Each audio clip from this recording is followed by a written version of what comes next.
Here's your Storm Track 7 forecast. I'm Storm Track 7 meteorologist Danny Cassidy. After a little bit of sunshine today during the afternoon, clouds are filling back in. We'll have a pretty cloudy next few days, really until maybe about Thursday. We'll see some sunshine. As we go through the rest of tonight, you're going to notice that, those clouds will fill back in. Might see a little bit of a sprinkle or a mist or a flurry, but it's just really, really dry right now for any that's actually fall, so we're not going to see any accumulation. Just a little bit maybe of, again, that mist drizzle, or possibly some flurries. You're going to notice that not only are we going to see a lot of cloud cover, but a lot of fog as well due to light winds and just a little bit of moisture in the air. So that fog will develop later tonight, stick around probably through much of the midday tomorrow. And along with that, there's just going to be a whole lot of cloud cover tomorrow. We're not going to see a whole lot of sunshine. We will see the potential of maybe a little bit of clearing Monday night, and then that closes back up Tuesday morning. The big thing that's going to change for us is obviously the winds are changing as you're seeing here, but the temperatures are changing, and they're changing for at least a good chunk of February, at least for the first couple of weeks. You're going to notice winds are going to be pretty light. That's going to allow that fog to develop, and notice again the direction from the south to the north during the day tomorrow. Throughout the day tomorrow, we're going to see colder air move in, and the winds will be somewhat strong. It's 10 to 20, gusts up to 25. And so if you like these 50s that we've been experiencing, we're not going to see them at least probably the next 2 weeks, if not maybe the rest of February. But we'll keep an eye on that because we started out pretty chilly in January, and look where we ended up. So low temperatures for tonight, they're going to be pretty mild. We'll be in the low to mid 30s across the board. Light winds, again, that allow that patchy fog to develop. Then for tomorrow, that cold air will be moving during the day, or moving in, during the day. So you notice high temperatures for the north and west in the upper 30s and low 40s. To the south, though, will still be pretty mild. Temperatures in the mid to upper 40s and a low 50, potentially south of I-80. So depending on where you live, it's still going to be rather mild tomorrow. But once that wind does move in, that colder air moves in, for Tuesday, it'll be pretty uniform. So you notice again, those temperatures dropping from Monday to Tuesday. Then we bounce back a little bit on Wednesday. We'll get, a little bit more moisture.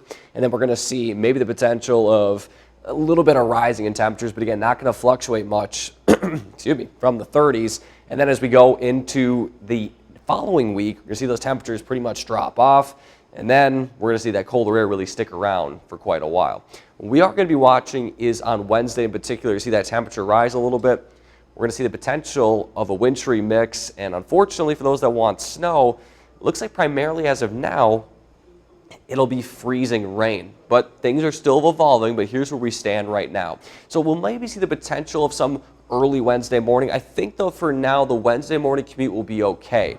It'll eventually move in, I think, during the afternoon hours. You notice pretty much freezing rain across much of the region. And then during the Wednesday evening commute, that's when we could see things become pretty slick.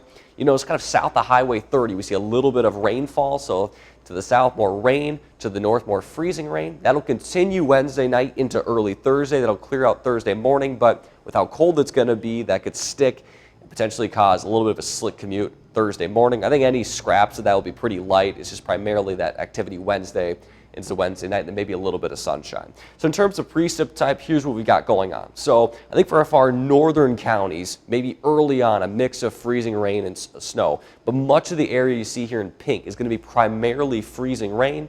And then to the south of Highway 30, a mix of rain.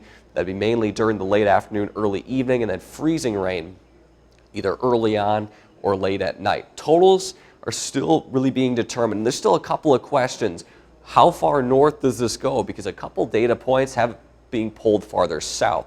So the exact timing and location still up in the air. Precipitation type. So in the atmosphere, the reason why we're seeing freezing rain rather than snow is that it's a little bit warmer, but then as you get closer to the surface, it looks like temperatures are right around freezing. So are we going to be seeing more freezing rain, more rain, or maybe even a little bit of snow? But for now, it looks like primarily freezing rain, and then temperatures at the surface. If temperatures at the surface are a little bit warmer, maybe develops more into rain. So these kind of go hand in hand, but there's still a lot of questions. But I will say, compared to yesterday, things have trended up slightly in terms of likelihood.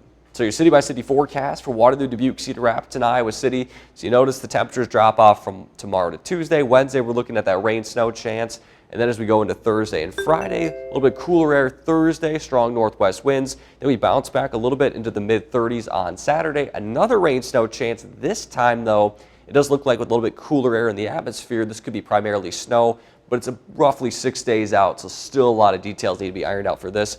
Otherwise, it looks like for the following week of February, a little bit colder with highs in the 20s and lows in the single digits.